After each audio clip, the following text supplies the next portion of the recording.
ನಮಸ್ಕಾರ ಸ್ನೇಹಿತರೆ. ಕರ್ನಾಟಕದಲ್ಲಿ ಏಪ್ರಿಲ್ 26ಕ್ಕೆ ಮತ್ತು ಮೇ 7ನೇ ತಾರೀಕು ಮತದಾನ ಆಗಿದೆ. ರಿಸಲ್ಟ್ ಇನ್ನೇನು ಜೂನ್ 4ನೇ ತಾರೀಕು ಬರಲಿದೆ. ಇಡೀ ಕರ್ನಾಟಕ ತೀವ್ರ ಕುತೂಹಲದಿಂದ ಕಾಯ್ತಾ ಇದೆ.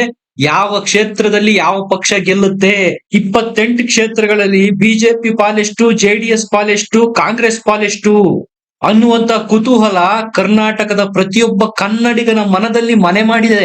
ಅದರಲ್ಲೂ ಪ್ರಮುಖವಾಗಿ ಬೆಂಗಳೂರು ಗ್ರಾಮಾಂತರ, ಹಾಸನ, ಮಂಡ್ಯ, ಚಿಕ್ಕೋಡಿ, ಬೆಳಗಾವಿ, ಚಿತ್ರದುರ್ಗ, ದಾವಣಗೆರೆ, ತುಮಕೂರು ಇಂತಹ ರಣಕಣ ಆಗಿ ಮಾರ್ಪಟ್ಟಿರ್ತಕ್ಕಂತ ಕ್ಷೇತ್ರಗಳಲ್ಲಿ ಎಷ್ಟರ ಮಟ್ಟಿಗೆ ಫೈಟ್ ಇದೆ, ಯಾರು ಸ್ಟ್ರಾಂಗು ಯಾರು ವೀಕು, ಕಡೆಯ ಹಂತದ ಮತದಾನ ಗಮನಿಸಿದಾಗ ನಮಗೆ ಗೊತ್ತಾಗುತ್ತೆ ಈ ಕ್ಷೇತ್ರಗಳಲ್ಲಿ ಯಾರು ಸೋಲ್ತಾರೆ ಯಾರು ಗೆಲ್ತಾರೆ ಅಂತ. ಈ ಎಲ್ಲದರ ಬಗ್ಗೆ, ಅದರಲ್ಲೂ ಕಾಂಗ್ರೆಸ್ ಗೆಲ್ತಕ್ಕಂತ ಪ್ರಮುಖ 8 ಕ್ಷೇತ್ರಗಳು ಯಾವ್ಯಾವು ಅನ್ನೋದ್ರ ಬಗ್ಗೆ ಮಾಹಿತಿ ಕೊಡ್ತೀನಿ. ದಯಮಾಡಿ ನಮ್ಮ ಚಾನೆಲ್ ನ ಸಬ್ಸ್ಕ್ರೈಬ್ ಮಾಡಿ, ವಿಡಿಯೋನ ಲೈಕ್ ಮಾಡಿ, ಶೇರ್ ಮಾಡಿ. ಸ್ನೇಹಿತರೆ, ಒಟ್ಟು 28 ಕ್ಷೇತ್ರಗಳ ಪೈಕಿ ಮುಖ್ಯವಾಗಿ ಕಾಂಗ್ರೆಸ್ ಪಕ್ಷದವರು 8 ಕ್ಷೇತ್ರಗಳನ್ನು ಗೆಲ್ಲುವ ಸಾಧ್ಯತೆ ಬಹಳ ನಿಚ್ಚಳವಾಗಿ ಕಾಣ್ತಾ ಇದೆ. ಸ್ನೇಹಿತರೆ, ಕಾಂಗ್ರೆಸ್ ಗೆಲ್ಲಬಹುದು ಅಂತ ಹೇಳಲಾಗ್ತಾ ಇರೋ ಪ್ರಥಮ ಕ್ಷೇತ್ರ ಚಿಕ್ಕೋಡಿ. ಈ ಕ್ಷೇತ್ರದಲ್ಲಿ ಬಿಜೆಪಿಯಿಂದ ಅಣ್ಣಾ ಸಾಹೇಬ್ ಜೊಲ್ಲೆಯವರು ಸ್ಪರ್ಧೆ ಮಾಡಿದ್ರೆ, ಕಾಂಗ್ರೆಸ್ನಿಂದ ಪ್ರಭಾವಿ ಸಚಿವ ಸತೀಶ್ ಜಾರಕಿಹೊಳಿ ಅವರ ಪುತ್ರಿ ಪ್ರಿಯಾಂಕಾ ಜಾರಕಿಹೊಳಿ ಅವರು ಸ್ಪರ್ಧೆ ಮಾಡಿದ್ದಾರೆ. ಕಳೆದ ಬಾರಿ ಸುಲಭವಾಗಿ ಗೆದ್ದಂತ ಅಣ್ಣಾ ಸಾಹೇಬ್ ಜೊಲ್ಲೆ ಅವರಿಗೆ ಈ ಬಾರಿ ಅಷ್ಟೇ ಕ್ಲಿಷ್ಟಕರವಾದ ವಾತಾವರಣ ಚಿಕ್ಕೋಡಿ ಕ್ಷೇತ್ರದಲ್ಲಿ ಇದೆ. ಅವರ ಪತ್ನಿ ಶಶಿಕಲಾ ಜೊಲ್ಲೆಯವರು ಖುದ್ದು MLA, ಇವರು ಹಾಲಿ ಸಂಸದರು. ಸ್ನೇಹಿತರೆ, ಕಳೆದ ಬಾರಿ ಲಕ್ಷ್ಮಣ್ ಸವದಿ ಅವರು ಬಿಜೆಪಿನಲ್ಲಿದ್ರು. ಈ ಬಾರಿ ಲಕ್ಷ್ಮಣ್ ಸವದಿ ಅವರು ಕಾಂಗ್ರೆಸ್ ನಲ್ಲಿದ್ದಾರೆ. ಕತ್ತಿ ಅವರು ಕಳೆದ ಬಾರಿ ಬಿಜೆಪಿಗೆ ಸಪೋರ್ಟ್ ಮಾಡಿದ್ರು, ಬಿಜೆಪಿನಲ್ಲಿದ್ರು, ಈಗ್ಲೂ ಬಿಜೆಪಿನಲ್ಲೇ ಇದ್ದಾರೆ. ಆದ್ರೆ ಸಪೋರ್ಟ್ ಮಾಡ್ತಾರಾ? ಈ ಕ್ಷೇತ್ರದಲ್ಲಿ ಅಣ್ಣಾ ಸಾಹೇಬ್ ಜೊಲ್ಲೆಯವರು ಈಗ ಏಕಾಂಗಿ ಹೋರಾಟ ಕೊಡ್ತಾ ಇದ್ದಾರೆ. ಕಾಂಗ್ರೆಸ್ಗೆ ಬೆಳಗಾವಿ ಕ್ಷೇತ್ರ ಕಠಿಣವಾಗಿದೆ, ಹೌದು. ಆದ್ರೆ ಚಿಕ್ಕೋಡಿ ಅಷ್ಟೊಂದು ಕಠಿಣ ಆಗಿಲ್ಲ. ಬೆಳಗಾವಿನಲ್ಲಿ ಸತೀಶ್ ಜಾರಕಿಹೊಳಿ ಅವರು ಬೈ ಎಲೆಕ್ಷನ್ ಗೆ ನಿಂತಾಗ 5,000 ಮತಗಳಿಂದ ಸೋತಿದ್ರು. ಈ ಕ್ಷೇತ್ರ ಬೆಳಗಾವಿಯಷ್ಟು ಕಠಿಣ ಇಲ್ಲ. ಕತ್ತಿ ಅವರಂತೂ ಟಿಕೆಟ್ ಮಿಸ್ ಆಗಿರೋದ್ರಿಂದ ಮುನಿಸ್ಕೊಂಡಿದ್ದಾರೆ. ಈ ಹಿಂದೆ ಸಾಥ್ ಕೊಟ್ಟಿದ್ದಂತಹ ಲಕ್ಷ್ಮಣ್ ಸವದಿ ಅವರಿಲ್ಲ. ಖುದ್ದು ಟಿಕೆಟ್ ಆಕಾಂಕ್ಷಿಯಾಗಿದ್ರು ರಮೇಶ್ ಕತ್ತಿ ಅವರು, ಆದ್ರೆ ಅವರಿಗೆ ಟಿಕೆಟ್ ಸಿಕ್ಕಿಲ್ಲ. ಆ ಕೋಪ ಅಂತೂ ಅವರಿಗೆ ಇದ್ದೇ ಇದೆ. ಮೇಲಾಗಿ ರಮೇಶ್ ಜಾರಕಿಹೊಳಿ ಅವರ ತಂತ್ರ ಇಲ್ಲಿ ಏನಾಗಿರುತ್ತೆ ಅನ್ನೋದೇ ಡೌಟು. ಯಾಕಂದ್ರೆ ಇಲ್ಲಿ ಸ್ಪರ್ಧೆ ಮಾಡ್ತಿರೋದು ಕಾಂಗ್ರೆಸ್ನಿಂದ ಅವರದ್ದೇ ಸಹೋದರನ ಪುತ್ರಿ. ಜಾರಕಿಹೊಳಿ ಕುಟುಂಬದ ಸಹೋದರರು ಅವರ ಕುಟುಂಬದ ವಿಷಯಕ್ಕೆ ಬಂದಾಗ ಅವರು ಯಾವುದೇ ಪಕ್ಷದಲ್ಲಿರ್ಲಿ ಒಂದಾಗಿ ಬಿಡ್ತಾರೆ. ಈಗ ಈ ಕ್ಷೇತ್ರದಲ್ಲಿ ಎಲ್ಲಿ ಒಳೇಟು ಕೊಟ್ಟು ಜೊಲ್ಲೆ ಸೋಲಿಗೆ ಕಾರಣರಾಗ್ತಾರೋ ರಮೇಶ್ ಜಾರಕಿಹೊಳಿ ಅವರು ಅನ್ನುವ ಪ್ರಶ್ನೆಗಳು ಈಗ ಮೂಡಿದೆ. ಈ ಎಲ್ಲದರ ಹಿನ್ನೆಲೆಯಲ್ಲಿ ನೋಡೋದಾದ್ರೆ ಪ್ರಿಯಾಂಕಾ ಜಾರಕಿಹೊಳಿ ಅವರು ಜೊಲ್ಲೆಯವರಿಗಿಂತ ಒಂದು ಕೈ ಮೇಲಿದ್ದಾರೆ ಅನ್ನೋದು ಈಗ ನಮಗೆ ಸ್ಪಷ್ಟವಾಗಿ ಗೊತ್ತಾಗ್ತಾ ಇದೆ. ಈ ಕ್ಷೇತ್ರ ಕಾಂಗ್ರೆಸ್ ಪಾಲಾಗುವ ಎಲ್ಲ ಲಕ್ಷಣಗಳು ಇದೆ. ಇನ್ನು ಕಾಂಗ್ರೆಸ್ ಗೆಲ್ಲಬಹುದಾದ 2ನೇ ಕ್ಷೇತ್ರ ಹಾಸನ. ಇದರ ಕತೆ ಅಂತೂ ಹೇಳೋದೇ ಬೇಡ.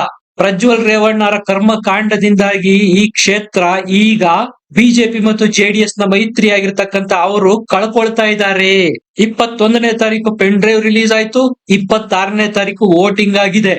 ಸಂತೆನಲ್ಲಿಟ್ಟು ಮಾರಾಟ ಮಾಡೋದೊಂದೇ ಬಾಕಿ. ಅಷ್ಟರ ಮಟ್ಟಿಗೆ ಪೆನ್ ಡ್ರೈವ್ಗಳು ಚೆಲ್ಲಾಡಿ ಹೋಗಿತ್ತು ಹಾಸನ, ಬೆಂಗಳೂರು ಗ್ರಾಮಾಂತರ, ಮಂಡ್ಯ ಜಿಲ್ಲೆಗಳಾದ್ಯಂತ. ಸ್ನೇಹಿತರೆ, ಮೊದಲೇ ಪ್ರಜ್ವಲ್ ರೇವಣ್ಣರಿಗೆ ಆಡಳಿತ ವಿರೋಧಿ ಅಲೆ ಇತ್ತು. ಈ ಮಧ್ಯೆ ಈ ಸಿಡಿ ಕಾಂಡ ಬೇರೆ. ಹೆಚ್ಚು ಕಡಿಮೆ ಜೆಡಿಎಸ್ ನ ಅಭ್ಯರ್ಥಿ ಅವರ ಗುಂಡಿನ ಅವರೇ ತೋಡ್ಕೊಂಡಿದ್ದಾರೆ. ಈ ಕ್ಷೇತ್ರದಲ್ಲಿ ಕಾಂಗ್ರೆಸ್ಗೆ ಮುನ್ನಡೆ ಇದೆ. ಇನ್ನು 3ನೇ ಕ್ಷೇತ್ರ ಚಿತ್ರದುರ್ಗ. ಇಲ್ಲಿ ಕಾಂಗ್ರೆಸ್ ನಿಂದ BN ಚಂದ್ರಪ್ಪ ಅವರು ಸ್ಪರ್ಧೆ ಮಾಡಿದ್ರೆ, ಬಿಜೆಪಿಯಿಂದ ಬಾಗಲಕೋಟೆಯಿಂದ ಬಂದಂತಹ ಗೋವಿಂದ್ ಕಾರಜೋಳ ಅವರು ಸ್ಪರ್ಧೆ ಮಾಡಿದ್ರು. ಸ್ನೇಹಿತರೆ, ಇಲ್ಲಿ ಚಳ್ಳಕೆರೆ ಕ್ಷೇತ್ರದ ಶಾಸಕರಾಗಿರ್ತಕ್ಕಂಥ ಬಿಜೆಪಿಯ ಚಂದ್ರಪ್ಪ ಅವರು ತಮ್ಮ ಮಗ ರಘುಚಂದನ್ ಅವರಿಗೆ ಟಿಕೆಟ್ ಕೊಡಿಸೋದಕ್ಕೆ ಬಹಳ ಪ್ರಯತ್ನ ಪಟ್ಟಿದ್ರು. ಆದರೆ ಅದು ಯಶಸ್ಸು ಕಂಡಿರಲಿಲ್ಲ. ಇದೇ ಈಗ ಬಿಜೆಪಿಗೆ ಮುಳುವಾಗಿರೋ ಸಾಧ್ಯತೆ ಜಾಸ್ತಿ ಇದೆ. ಮೇಲಾಗಿ ಗೋವಿಂದ್ ಕಾರಜೋಳ ಅವರು ನೋಡಿದ್ರೆ ಉತ್ತರ ಕರ್ನಾಟಕದವರು, ಅವರ್ಯಾಕೆ ಇಷ್ಟು ದೂರ ಬಂದು ಚಿತ್ರದುರ್ಗದಲ್ಲಿ ಸ್ಪರ್ಧೆ ಮಾಡಬೇಕು? ಹೊರಗಿನ ಅಭ್ಯರ್ಥಿನ ನಮ್ಮ ಮೇಲೆ ಹೇರೋದಕ್ಕೆ ಬಿಜೆಪಿಯವರು ಪ್ರಯತ್ನ ಮಾಡಿದ್ದಾರೆ, ಇದಕ್ಕೆ ನಾವು ಒಪ್ಪೋದಿಲ್ಲ ಅನ್ನುವಂತ ಮಾತುಗಳು ಕ್ಷೇತ್ರದಲ್ಲಿ ಕೇಳಿ ಬಂದಿದೆ. ಚಿತ್ರದುರ್ಗ ಕ್ಷೇತ್ರದ ಸ್ಥಳೀಯ ಶಾಸಕರೇ ಅವರಿಗೆ ಸಾಥ್ ಕೊಟ್ಟಿಲ್ಲ. ಹಾಗಾಗಿ ಗೋವಿಂದ ಕಾರಜೋಳರಿಗೆ ಚಂದ್ರಪ್ಪ ವಿರುದ್ಧ ಹಿನ್ನಡೆ ಆಗಿದೆ. ಕಾಂಗ್ರೆಸ್ ಈ ಕ್ಷೇತ್ರನ ಮತ್ತೊಮ್ಮೆ ತನ್ನ ತೆಕ್ಕೆಗೆ ತೆಗೆದುಕೊಳ್ಳುವ ಸಾಧ್ಯತೆಗಳು ಜಾಸ್ತಿ ಇದೆ. ಸ್ನೇಹಿತರೆ, ಕಾಂಗ್ರೆಸ್ ಗೆಲ್ಲಬಹುದಾದ ಮತ್ತೊಂದು ಕ್ಷೇತ್ರ ಬೆಂಗಳೂರು ಉತ್ತರ. ಈ ಕ್ಷೇತ್ರದಲ್ಲಿ ಅತಿ ಹೆಚ್ಚು ಮತದಾರರಿದ್ದಾರೆ. ಸುಮಾರು 32 ಲಕ್ಷದಷ್ಟು ಮತದಾರರಿದ್ದಾರೆ. ಯಡಿಯೂರಪ್ಪನವರ ಪ್ರಯತ್ನದಿಂದಾಗಿ ಶೋಭಾ ಕರಂದ್ಲಾಜೆ ಅವರಿಗೆ ಬೆಂಗಳೂರು ಉತ್ತರದ ಟಿಕೆಟ್ ಸಿಕ್ಕಿತ್ತು. ಉಡುಪಿ ಚಿಕ್ಕಮಗಳೂರು ಭಾಗದಲ್ಲಿ ಅವರು ಆಡಳಿತ ವಿರೋಧಿ ಅಲೆ ಅನುಭವಿಸಿದ್ರು. ಗೋ ಬ್ಯಾಕ್ ಶೋಭಾ ಅನ್ನುವ ಆಂದೋಲನಗಳು ಸಹ ನಡೆದಿತ್ತು. ಈ ಕ್ಷೇತ್ರದಲ್ಲಿ ಆಯ್ಕೆಯಾಗಿರ್ತಕ್ಕಂಥ ಬಹುತೇಕ ಅಭ್ಯರ್ಥಿಗಳು ಹೊರಗಿನಿಂದ ಬಂದವರೇ. ಸಾಂಗ್ಲಿಯಾನ ಅವ್ರು ಇರ್ಬೋದು, ಚಂದ್ರೇಗೌಡ್ರು ಇರ್ಬೋದು, ಸದಾನಂದ ಗೌಡ್ರು ಇರ್ಬೋದು. ಈಗ ಶೋಭಾ ಕರಂದ್ಲಾಜೆ ಅವರು ಸಹ ಹೊರಗಿನಿಂದ ಬಂದು ಈ ಕ್ಷೇತ್ರದಲ್ಲಿ ಸ್ಪರ್ಧೆ ಮಾಡಿದ್ದಾರೆ. ಈ ಕ್ಷೇತ್ರದಲ್ಲಿ 2 ಬಾರಿ ಆಯ್ಕೆಯಾಗಿರೋದು ಸಿ.ಕೆ. ಜಾಫರ್ ಶರೀಫ್ ಮಾತ್ರ. ಹಾಗಾಗಿ ಈ ಕ್ಷೇತ್ರದಲ್ಲಿ ಮತ್ತೊಮ್ಮೆ ಬದಲಾವಣೆಯಾಗುತ್ತೆ, ಕಾಂಗ್ರೆಸ್ ಪಾಲಾಗುತ್ತೆ ಅನ್ನೋ ಮಾತುಗಳು ಕೇಳಿ ಬರ್ತಾ ಇದೆ. ಮೇಲಾಗಿ ಯಶವಂತಪುರದ ಶಾಸಕರಾಗಿರ್ತಕ್ಕಂಥ ಎಸ್.ಟಿ. ಸೋಮಶೇಖರ್ ಅವರು ಬಿಜೆಪಿಯನ್ನು ಆಲ್ಮೋಸ್ಟ್ ಆಲ್ ತೊರೆದು ಬಿಟ್ಟಿದ್ದಾರೆ. ಕಾಂಗ್ರೆಸ್ ಪರವಾಗಿ ಬಹಿರಂಗ ಪ್ರಚಾರ ಮಾಡ್ತಾ ಇದ್ದಾರೆ. ಇನ್ನ ಕಾಂಗ್ರೆಸ್ ಗೆಲ್ಲುವ ಮುಂದಿನ ಕ್ಷೇತ್ರ ಕಲಬುರಗಿ. ಸ್ನೇಹಿತರೆ, ಈ ಕ್ಷೇತ್ರದಲ್ಲಿ ಉಮೇಶ್ ಜಾಧವ್ ಅವರು ಸೋಲಿಲ್ಲದ ಸರದಾರ ಅಂತಾನೆ ಖ್ಯಾತಿ ಪಡೆದಿದ್ದಂತಹ ಮಲ್ಲಿಕಾರ್ಜುನ ಖರ್ಗೆ ಅವರನ್ನ 2019ರ ಚುನಾವಣೆಯಲ್ಲಿ ಸೋಲಿಸ್ಬಿಡ್ತಾರೆ. ಕಳೆದ ಬಾರಿ ನರೇಂದ್ರ ಮೋದಿ ಮತ್ತು ಅಮಿತ್ ಶಾ ಅವರು ಸ್ಪೆಷಲ್ ಕೇರ್ ತಗೊಂಡು ಈ ಕ್ಷೇತ್ರದಲ್ಲಿ ಮಲ್ಲಿಕಾರ್ಜುನ ಖರ್ಗೆ ಅವರನ್ನ ಸೋಲಿಸಲೇಬೇಕು ಅಂತ ಪಣ ತೊಟ್ಟು ಎಲೆಕ್ಷನ್ ಮಾಡಿದ್ರು. ಆದ್ರೆ ಈ ಬಾರಿ ಮಲ್ಲಿಕಾರ್ಜುನ ಖರ್ಗೆ ಅವರ ಪರವಾಗಿ ಅನುಕಂಪದ ಅಲೆ ವರ್ಕೌಟ್ ಆಗ್ತಕ್ಕಂತ ಸಾಧ್ಯತೆಗಳು ಜಾಸ್ತಿ ಇದೆ. ಮೇಲಾಗಿ ಎಐಸಿಸಿಯ ಅಧ್ಯಕ್ಷರಾಗಿದ್ದಾರೆ ಮಲ್ಲಿಕಾರ್ಜುನ ಖರ್ಗೆ ಅವರು. ಅವರದ್ದೇ ಸರ್ಕಾರ ಇದೆ. ಈ ಎಲ್ಲ ಪಾಸಿಟಿವ್ ಅಂಶಗಳಿರೋದ್ರಿಂದ ಮತ್ತೊಮ್ಮೆ ಆ ಕ್ಷೇತ್ರನ ತಮ್ಮ ತೆಕ್ಕೆಗೆ ತೆಗೆದುಕೊಳ್ಳಲಿದ್ದಾರೆ ಅನ್ನುವ ಮಾತುಗಳು ಈ ಕ್ಷೇತ್ರದಲ್ಲಿ ಕೇಳಿ ಬರ್ತಾ ಇದೆ. ಇನ್ನು ಮುಂದಿನ ಕ್ಷೇತ್ರ ಕೊಪ್ಪಳ. ಈ ಕ್ಷೇತ್ರದಲ್ಲಿ ಕುರುಬ ಸಮುದಾಯದ ಮತಗಳು ಜಾಸ್ತಿ ಇದಾವೆ. ಬಿಜೆಪಿ ಅವರು ಬಸವರಾಜ್ ಕ್ಯಾವಟೂರ್ ಅವರಿಗೆ ಟಿಕೆಟ್ ಕೊಟ್ಟಿದ್ದಾರೆ. ಆ ಕಡೆ ಕರಡಿ ಸಂಗಣ್ಣ ಅವರು ಬಿಜೆಪಿಯನ್ನು ಬಿಟ್ಟು ಕಾಂಗ್ರೆಸ್ಗೆ ಸೇರಿದ್ದಾರೆ. ಸ್ವಲ್ಪ ಎಡ್ಜು ಕೊಪ್ಪಳ ಕ್ಷೇತ್ರದಲ್ಲಿ ಕಾಂಗ್ರೆಸ್ಗೆ ಇದೆ. ಈ ಕ್ಷೇತ್ರ ಕಾಂಗ್ರೆಸ್ ಪಾಲಾಗುವ ಎಲ್ಲ ಸೂಚನೆಗಳು ಕಾಣ್ತಾ ಇದೆ. ಮುಂದಿನದ್ದು ದಾವಣಗೆರೆ. ಇಲ್ಲಿ ಬಹಳಷ್ಟು ಚರ್ಚೆ ನಡೀತು, ಟಿಕೆಟ್ ನ ಯಾರಿಗೆ ಕೊಡಬೇಕು ಅಂತ. ಕಡೆ ಕ್ಷಣದಲ್ಲಿ ಗಾಯತ್ರಿ ಸಿದ್ದೇಶ್ ಅವರು ಬಿಜೆಪಿಯಿಂದ ಸ್ಪರ್ಧೆ ಮಾಡಿದ್ರು. ಆ ಕಡೆ ಮಹಿಳಾಸ್ತ್ರನೇ ಕಾಂಗ್ರೆಸ್ ಪಕ್ಷದವರು ಪ್ರಯೋಗ ಮಾಡಿ ಪ್ರಭಾ ಮಲ್ಲಿಕಾರ್ಜುನ್ ಅವರನ್ನು ಕಣಕ್ಕಿಳಿಸಿದ್ದಾರೆ. ಸ್ನೇಹಿತರೆ, ಇಲ್ಲಿ ರೇಣುಕಾಚಾರ್ಯ, ಕರುಣಾಕರ್ ರೆಡ್ಡಿ ಮತ್ತು ರವೀಂದ್ರನಾಥ್ ಅವರು ಈ 3 ಜನ ಪ್ರಭಾವಿ ನಾಯಕರು ಈ ಕ್ಷೇತ್ರದಲ್ಲಿ ಯಾವುದೇ ಕಾರಣಕ್ಕೂ ಸಿದ್ದೇಶ್ವರ್ ಅವರ ಕುಟುಂಬಕ್ಕೆ ಟಿಕೆಟ್ ಕೊಡಬಾರದು ಅಂತ ಪಟ್ಟು ಹಿಡಿದಿದ್ರು. ಬಿಜೆಪಿ ಹೈಕಮಾಂಡ್ಗೂ ಸಹ ಮನವಿ ಮಾಡಿದ್ರು. ಆದ್ರೆ ಅದು ಯಾವುದು ಸಕ್ಸಸ್ ಆಗ್ಲಿಲ್ಲ. ಈ ನಾಯಕರ ಮುನಿಸು ಈಗ ಬಿಜೆಪಿ ಅಭ್ಯರ್ಥಿ ಗಾಯತ್ರಿ ಸಿದ್ದೇಶ್ವರ್ ಅವರಿಗೆ ನೆಗೆಟಿವ್ ಆಗಿರತಕ್ಕಂತ ಎಲ್ಲ ಅಂಶಗಳು ಇದೆ. ಈ ಕ್ಷೇತ್ರನ ಪದೇ ಪದೇ ಬಿಜೆಪಿ ಗೆದ್ಕೊಳ್ತಾ ಬಂದಿದೆ. ಒಂದು ಅವಕಾಶನ ಕಾಂಗ್ರೆಸ್ಗೆ ಯಾಕೆ ಕೊಡಬಾರದು ಅನ್ನುವಂತಹ ನಿರ್ಧಾರಕ್ಕೆ ಈ ಬಾರಿ ಈ ಭಾಗದ ಮತದಾರರು ಬಂದಿದ್ದಾರೆ ಅಂತ ಹೇಳಲಾಗ್ತಾ ಇದೆ. ಆ ಕಡೆ ವಿನಯ್ ಕುಮಾರ್ ಅವರ ಬಂಡಾಯ ಸಹ ಕಾಂಗ್ರೆಸ್ಗೆ ಇದೆ. ಮೋದಿ ಅಲೆನಲ್ಲಿ ಏನ್ ಬೇಕಾದ್ರೂ ಆಗ್ಬಹುದು.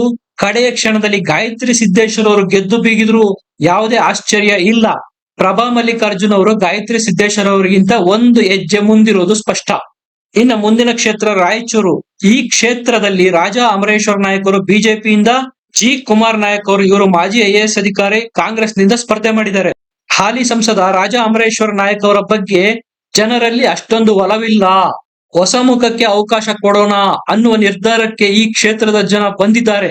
ಇದು ನಿಜವಾದದ್ದೇ ಆದರೆ ಈ ಕ್ಷೇತ್ರದಲ್ಲಿ ಕಾಂಗ್ರೆಸ್ ಗೆಲುವಿನ ನಗೆ ಬೀರಬಹುದು.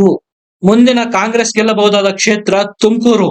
ಈ ಕ್ಷೇತ್ರದಲ್ಲಿ ಕಾಂಗ್ರೆಸ್ನಿಂದ ಮುದ್ದಹನುಮೇಗೌಡರು ನಿಂತಿದ್ರೆ ಬಿಜೆಪಿಯಿಂದ ಕಳೆದ ಬಾರಿ ಎಂಎಲ್ಎ ಎಲೆಕ್ಷನ್ ಅಲ್ಲಿ ಸೋತಂತಹ ವಿ ಸೋಮಣ್ಣ ಅವರು ಕಣಕ್ಕಿಳಿದಿದ್ದಾರೆ. ಸ್ನೇಹಿತರೆ, ಮುದ್ದಹನುಮೇಗೌಡರ ಪ್ಲಸ್ ಪಾಯಿಂಟ್ ಏನಪ್ಪಾ ಅಂದ್ರೆ ಅವರ ಜನರ ಮಧ್ಯೆ ಇರ್ತಾರೆ. ಸ್ಥಳೀಯರು ಅವರು ಯಾವ ಪಕ್ಷದಲ್ಲಿದ್ರು ಸಹ ಅವರಿಗೆ ಶತ್ರುಗಳು ಕಡಿಮೆ.